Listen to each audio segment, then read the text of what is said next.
오늘 우리에게 주시는 하나님 말씀은 사도행전 7장 1절부터 16절까지 말씀입니다.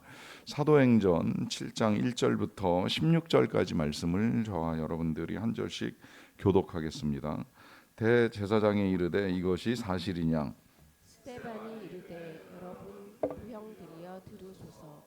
우리 조상 아브라함이 하란에 있기 전 메소포다미아에 있을 때 영광의 하나님이 그에게 보여 이르시되 네 고향과 친척을 떠나 내가 내게 보일 땅으로 가라 하시니 아브라함이 갈대아 사람의 땅을 떠나 하란에 거하다가 그의 아버지가 죽음에 하나님이 그를 거기서 너희 지금 사는 이 땅으로 옮기셨느니라.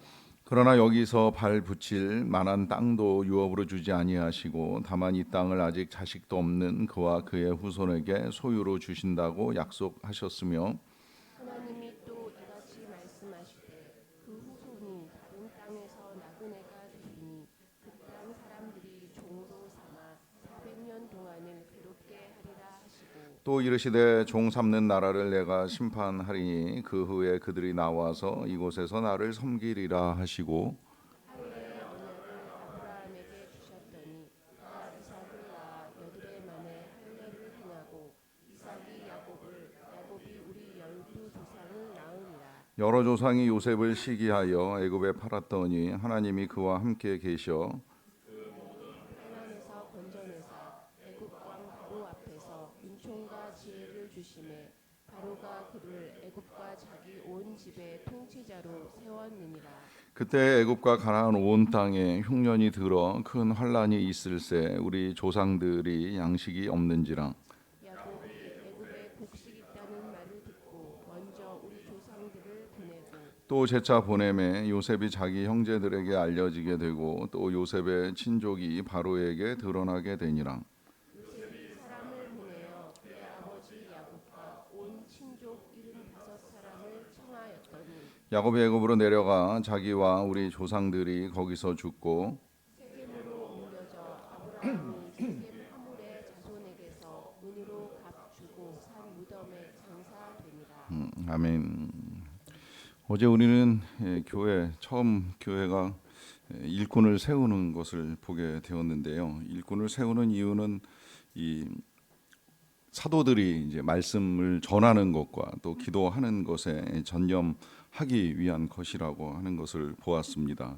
사도들이 말씀과 기도에 전념하는 이유가 어디에 있겠습니까? 그것은 뭐 1차적으로는 이제 하나님의 뜻을 받들고 또 하나님의 나라를 이루고 전파하는 데 힘쓰는 것이라고 할 수 있겠는데 여기서 이 하나님 나라를 이룸에 있어서 말씀을 전하는 사역을 감당하는 건 이 말씀이 사도들에게만 필요한 것이 아니라 말씀을 듣는 교회 온 성도들, 다시 말하면 예수 그리스도를 따르는 모든 제자들에게 필요한 것이기 때문입니다. 그래서 교회는 말씀을 전하는 것이 중점적인 사역이 될 수밖에 없습니다. 뭐 주일뿐만이 아니라 새벽이나 혹은 금요일 모일 때에도 지속적으로 말씀을 전하는 이유는 이 말씀을 통하여서 이제 우리가 하나님 나라에 대한 이해를 가지고 또 하나님 나라의 백성으로서의 삶을 살아갈 수 있기 때문입니다.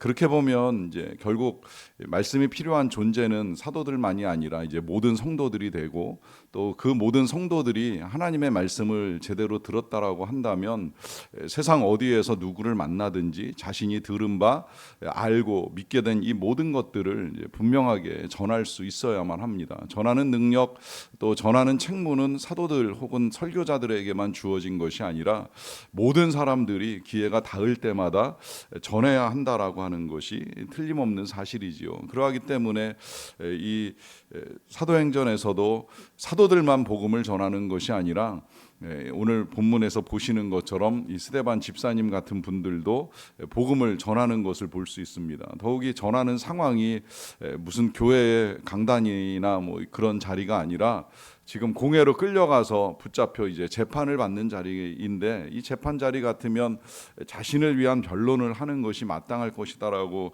일반적으로 생각을 합니다만은 스데반은 이 변론의 자리를 오히려 이제 예수 그리스도에 관한 복음을 증거하는 시간으로 갖게 됩니다. 조금 독특한 건 이 예수 그리스도에 관한 내용을 이제 처음부터 전하기 위해서 내가 왜 지금까지 이런 일을 하느냐라고 하는 말을 하지 아니하고 오히려 이스라엘 백성들이 잘 알고 있는 이제 그들의 역사를 가지고 와서 자신이 전하고자 하는 이 복음의 내용을 전하려고 하는데, 이 역사가 중요한 건 이 역사를 통해서 이제 하나님이 하신 일들을 볼 수 있기 때문입니다. 때로 성경이 이스라엘의 역사가 아니냐라고 하는 오해를 받는 경우가 종종 있게 되는데, 성경 안에 이스라엘 역사가 어느 정도 담겨 있는 건 틀림없는 사실이지만 중요한 건 그 역사 속에서 하나님이 일하시는 것들을 우리에게 보여주고, 더 중요한 건 그렇게 일하시는 하나님이 이 시대를 살아가는 우리들과도 함께 하신다는 사실을 분명하게 알려주기 때문입니다. 그래서 오늘 본문같이 지금 이제 아주 오래된 이스라엘의 역사를 읽어나가면서 하나님이 어떤 일들을 행하셨는가 하는 걸 오늘 우리가 더 특히 잘 눈여겨보면, 지금 이 시대를 살아가는 우리 각자에게 혹은 우리 공동체 가운데 하나님이 어떤 일들을 이루시는가 하는 것을 보시는데 아주 많은 은혜와 유익이 있으리라고 기대를 합니다. 제일 먼저 이제 나오는 내용은 아브라함을 부르시는 하나님이신데요.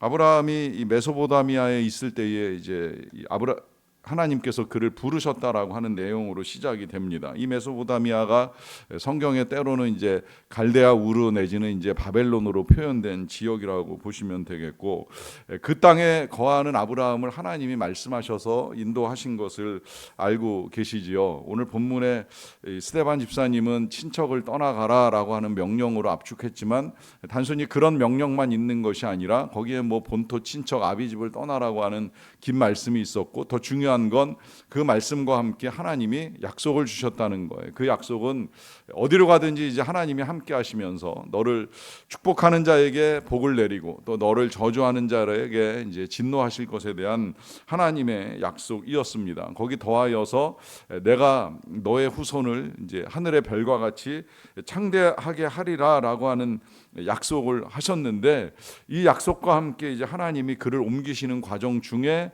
이 아브라함이 잠시 하란에 머물렀지만 그 아버지가 떠나고 난 다음에 이제 다시 지금 이스라엘 백성들이 이제 머무는 땅까지 인도하셨다라고 하는 것을 밝혀주면서, 제일 먼저 우리 하나님이 하시는 일은 그 백성을 선하게 인도하신다는 사실을 이제 밝혀주지요.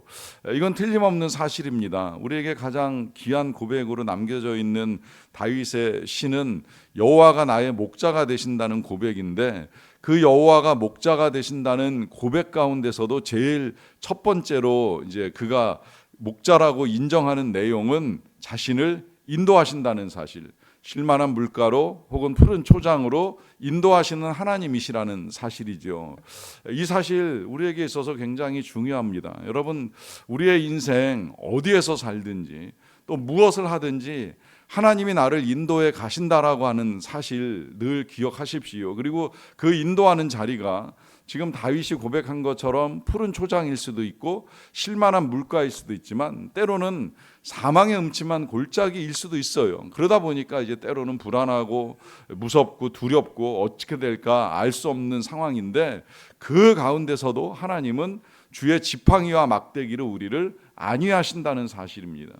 이 하나님의 인도하심은 우리의 인생 다하는 날까지, 아니 이제는 우리가 부활하신 예수님을 믿음으로 말미암아 영원토록 불변하다라고 하는 사실을 믿을 만한 하나님의 능력으로 우리를 인도하신다라고 하는 사실이고요. 이제 그렇게 인도하실 때 그러면 그냥 여기로 가라, 또 항상 함께 하신다, 그냥 그 정도의 수준이 아니라 하나님이 아브라함에게 약속을 하시죠. 그 약속은 잘 아시는 대로 두 가지의 중요한 약속입니다. 그것은 이제 자손을 하늘의 별과 같이 많이 주시겠다라고 하는 약속과 더불어서 그들이 거할 땅을 허락하시겠다라고 하는 약속인데요. 문제는 이제 이 약속과 함께 하나님이 아브라함에게 한 가지를 미리 알려주신 내용이 있죠. 그것은 그의 후손들이 애굽 땅으로 가서 거기에서 400년 동안 종살이를 하다가 돌아오게 될 것이다라고 하는 약속이에요. 어떻게 보면 굉장히 긴 약속이고 먼 약속이에요. 이 약속의 성취를 아브라함은 이 땅에서 보지 못하고 세상을 떠났습니다. 뭐 그 약속뿐만이 아니라 그의 후손이 하늘의 별과 같이 많아질 것이라고 하는 약속도 전혀 경험하지 못하고 그저 잘해야 이삭 정도, 아니면 뭐 이제 이삭을 통해서 태어난 이 야곱과 에서 정도가 이제 전부라고 할 수가 있는데, 그럴 만큼 이 약속의 성취에는 시간이 걸렸어요. 그런데 놀랍게도 그 약속이 시간은 걸렸지만 하나님은 그 약속대로 400년의 세월이 흐른 다음에 이스라엘 백성들을 애굽에서 인도해 내시는 역사를 일으켜 주시잖아요. 그리고 우리는 그 약속의 성취를 보잖아요. 그 이후에도 이스라엘 백성들에게 수없이 많은 약속이 있었는데 그 모든 약속들이 우리 예수 그리스도의 죽으심과 부활을 통하여서 선명하게 이제 확실한 증거로 나타나게 되었습니다. 이 사실을 통해서 우리가 알 수 있는 하나님은 언약하신 하나님이시고, 또 더 나아가서는 그 언약, 말로 하신 그 약속을 성취하시는 하나님이시라고 하는 사실이죠. 무엇보다 예수 그리스도에 대한 모든 약속이 이루어졌고, 이제 마지막 남은 약속, 우리 예수 그리스도께서 다시 오셔서 이 땅을 심판하시고 그 심판 가운데 우리를 구원하시리라고 하는 이 약속이 남아있다라고 하는 사실입니다. 그리고 우리는 그 약속을 믿는 하나님의 백성으로 이 땅을 살아가기에 지금 처해 있는 상황만 보는 것이 아니라 그 약속에 소망을 두고 살아갈 수 있다라고 하는 것이 오늘 이 아브라함과의 약속을 통해서 이제 우리가 또 하나 확인할 수 있는 하나님의 은혜가 되고요.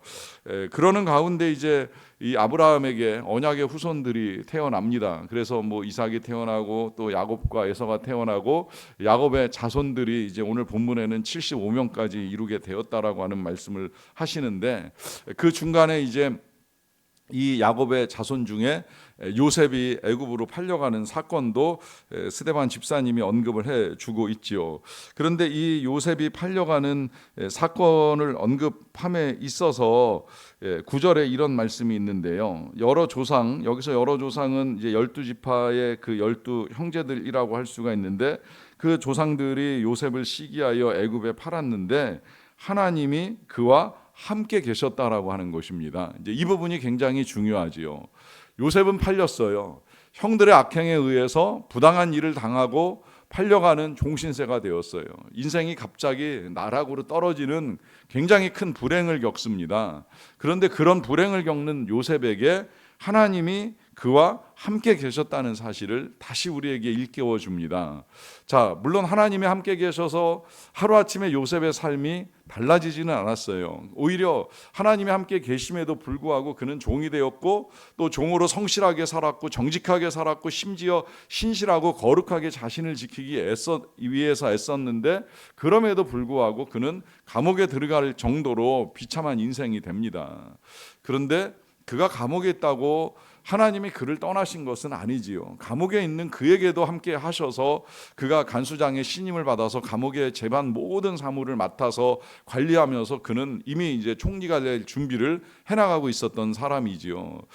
그런 하나님의 은혜 가운데 그가 형통함을 입었다라고 하는 것이 요셉의 삶을 단정짓는 표현이 되고요. 나중에 이제 이스라엘 백성들이 애굽을 떠나 나올 때 여호수아에게 하나님이 약속을 해주실 때에도 네가 어디를 가든지 무엇을 하든지 형통하리라라고 하는 약속을 해주잖아요. 이것이 이제 하나님이 그 백성들에게 이루어 가시는 또 하나의 은총이라고 할 수가 있겠는데, 이 은총을 이루어가는 과정 중에 하나님이 함께 하십니다. 문제는 이 하나님이 함께 하신다는 것을 우리도 알고 우리도 믿어야 된다는 거예요. 요셉이 귀했던 것은 어떻게 생각해 보면 그가 종으로 끌려가서 막 살 수도 있는 그런 처지에 놓여 있거든요. 생각해 보면 얼마나 억울하고 비참해요. 그리고 종이 됐어요. 이 종에서 그가 혹시라도 삶의 돌파구를 찾는다고 한다면 그건 어떤 면에서는 보디발 장군의 아내에게 잘 보여서 나쁠 것이 없거든요. 그의 신임을 얻어서 그의 도움을 받는다면 뭔가 한 자리를 차지하든지 어떻게 보면 더 좋은 상황으로 삶이 바뀔 수 있지 아니할까, 인간적인 기대를 할 수 있을 만한 상황이에요. 그런데 거기서 그는 절대 타협하지 않습니다. 불의를 택하지 않아요. 그 상황 속에서도 그는 오직 하나님이 살아계심을 알고, 더 나아가서 하나님이 함께 계심을 믿고 자신에게 불리한 선택을 합니다. 여기에 이제 하나님이 은혜를 베푸시는 거예요. 여러분, 그래서 지금 현재의 삶이 힘들고 어렵다고 해서 쉽게 우리가 타협을 선택해서는 아니 된다라고 하는 것입니다. 아니 오히려 그럴수록 하나님이 나와 함께 계시기 때문에 내 삶이 달라질 것이다. 하나님의 약속을 믿고 나아가는 우리의 믿음이 필요합니다. 그 믿음 가운데에 이제 요셉은 그냥 단순히 자신만 총리로 되는 인생이 아니라 가족들을 애굽으로 초대하지요. 그리고 애굽에서 어려운 시간을 보내는 동안에 하나님이 함께 계셔서 민족을 이루게 하시고 결국은 이 민족을 이제 하나님이 때가 이르렀을 때에 애굽으로부터 인도해 내시는 일까지 이루어 가십니다. 이와 같은 하나님의 일들을 보면서 오늘 우리를 불러주신 하나님을 다시 생각을 합니다. 우리에게도 많은 약속들이 성경에 주어져 있어요. 궁금하면 확인을 하세요. 읽어나가면서 오늘도 약속하시는 하나님의 말씀을 믿고 나아가십시오. 그리고 그 약속을 믿는 믿음은 하나님의 은총 가운데 우리를 지켜주신다라고 하는 믿음을 가지고 살아가는 것입니다. 이 은혜, 이 약속, 이 믿음 가지고 오늘 하루도 형통한 삶을 사는 저와 여러분 다 되시기를 간절히 축원합니다. 기도하겠습니다. 사랑과 은혜가 풍성하신 아버지 하나님 감사합니다. 먼저는 우리를 택하시고 불러주셔서 감사합니다. 우리가 하나님의 백성으로 부르심을 받고 이 땅을 살게 하신 은혜를 진심으로 감사드리옵나이다. 부르셨을 뿐만이 아니라 약속을 주셔서 우리가 많은 소망 가운데 거할 수 있게 하여 주신 것을 감사드립니다. 하지만 때때로 우리는 우리의 삶에 일어나고 있는 여러 가지 일들로 말미암아 소망이 흔들리고 또 믿음이 오락가락 할 때가 있음을 고백합니다. 다시 붙들어 주시고자 우리에게 말씀을 주시고 또 성령의 은혜를 베풀어 주시옵나니 하나님 더욱 우리가 성령으로 충만하게 하여 주시옵소서. 성령과 믿음이 충만하여 예수 그리스도를 전하기 위하여 힘썼던 스데반 집사님처럼 우리도 그렇게 성령과 지혜와 믿음이 충만한 사람으로 살아갈 수 있게 되기를 원합니다. 그리하여서 우리의 삶에 일어나는 일들 때문에 흔들리는 인생이 아니라 우리가 약속의 말씀을 굳게 붙잡고 흔들림 없는 인생을 살아가는 자들이 되게 하여 주시옵소서. 우리 주님 이 땅에 오셔서 이 땅을 심판하시고 또 우리를 구원하시는 그 날이 이를 때까지 예수 그리스도를 따라가는 믿음에 있어서의 흔들림이 없도록 하나님 오늘도 우리가 성령으로 충만하게 하여 주시옵소서. 성령의 지혜로 판단하게 하시고 성령의 지혜로 분별하게 하여 주시기를 원합니다. 시대가 얼마나 악한지 모릅니다.